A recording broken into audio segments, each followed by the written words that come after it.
I want to spend as little time as possible to be able to share some of the recommendations, some of the emerging issues that can build this particular process.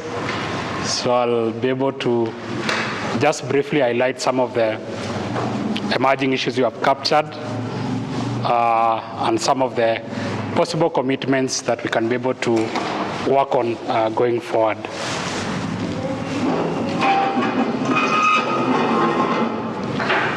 I think we all agree that there is a mismatch between revenue and expenditure, in that our revenue is not able to match what is required in terms of expenditure.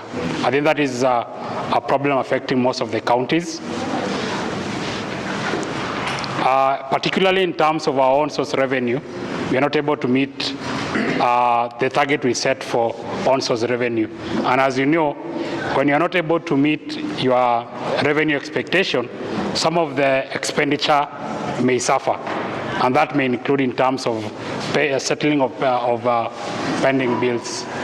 I think also we have seen that there is a steady growth of pending bills all over the years, from around 700 million 10 years ago to now about 3 to 4 billion. So I think that is a steady growth. That can mean that we are able to expand. We are doing more in terms of development expenditure. That is why it requires more money to be able to settle the bills. But I think also we need to ensure that we're able to match the pending bills. I think we have also highlighted the fact that we are doing badly in terms of actually paying for the rent. I think in the previous studies was around 6 billion in terms of the arrears that the people who are maybe renting the house that belongs to the county, most of them don't pay. So I think that is, and also I think we have agreed that we'll have a dialogue to ensure that we are able to unlock this. I think also there's an aspect of ineffective procurement process. It may be lengthy. I think all of us speak about automating or ensuring that we do online in terms of ensuring that when you are doing procurement, you are able to ensure that there is no too much paperwork, to ensure that we are able to have effective system that can be monitored. And then I think also the county has made stride in terms of establishing a pending bills committee. I think that is a plus in terms of ensuring that they are able to articulate more and they are able to look at on how they can able to solve the pending bills. I think also there is an aspect that there is timely disbursement of contracts, especially by the county government, but by the national government. I think that was shared by the contractors, that those who engage in national processes find it easier in terms of getting their payment timely. And then there's also a shortage of personnel. I think especially engineers, I think the director has alluded to the fact that there may be few engineers to be able to certify the project and be able to ensure that the approval are done timely. So I think there is a shortage of personnel. And I think engineers are not the only personnel that may be the shortage. So I think there are other personnel that are needed. And then the aspect of budget rollovers and protracted approval of supplementary budget. When we are transiting to the next financial year, when you close this financial year, I think there is a lot of issues. If you have not completed this particular year in terms of paying the required outstanding bills, when it is in rollover, I think it may take a little bit of time before it is paid. I think that is something that the county needs to address moving forward. The aspect of supplementary budget takes time because it is a negotiation. It may take a lot of time. And then there's an aspect of lack of clear communication on the status of tender payments. I think many of the suppliers who have spoken have said that there is no much communication on the status. So I think that is something that is coming out. Some category of pending bills lack proper documentation, hence delay payment. When you are submitting for payments and there is no required documentation in terms of some of the documents that supports your pending bills, that may be able to protract this particular engagement. recurrent expenditure is not carried forward, hence this reluctant to settle. So I think you have said that unlike development expenditure, which can be rolled over to the next financial year, the pending bills is supposed to be allocated for that particular financial year.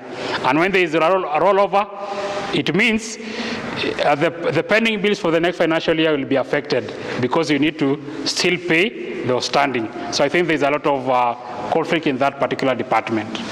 And then possible revenue leakage. I think in some instances there is lack of automation that may lead to revenue leakage. So I think that is a problem. Political interference and regulated waivers. So I think that is something not new, especially in the collection of rent. There's too much politics in it, that when the county wants to be able to ensure this is paid, there's a lot of interference from political players. And also the aspect of waivers. When you go to a certain, maybe when you request for waiver, that affects the revenue generation of the county. So I think that is something that is a challenge. And then this is some of the commitments that we may want. Fast track verification and settlement of all pending bills. So I think that is something that we can be able to benefit most of the suppliers. Strengthen fiscal discipline. Basically what we are saying is that ensure that you have funds to be able to settle the bills. That is what we are saying in a nutshell, that we are able to budget for what we are able to manage in terms of payment. Implement internal controls to prevent accumulation of pending bills.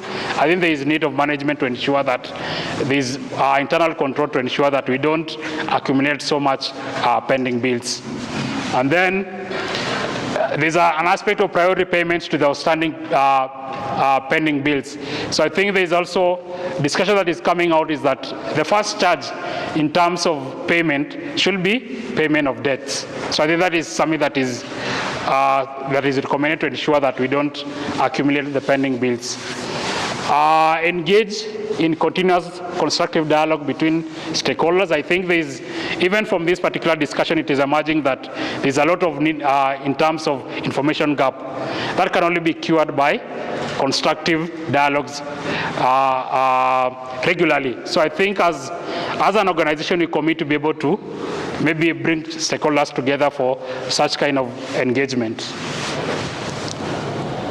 And then CEDGG will be able to host. I think next we'll be able to host dialogue between the executive and the assembly, basically, and stakeholders to ensure that we are able to have a discussion on how we can improve this particular issue. Enactment of policy to regulate revenue and pending bills compliance. I think there is we had started an engagement in terms of a policy brief. So I think that we may need to be fast-tracked to ensure that it is able to guide the county in terms of revenue collection. Also, there is a need for us to be able to ensure that the pending bills we have, how can it be regulated more? Maybe there is need of a regulation mechanism to be able to guide the process. And then lastly, strengthen existing policies. I think we have many policies that can be able to assist us. What is needed is implementation and strengthening. So I think asante sana. That is the end of what we have captured. Asante.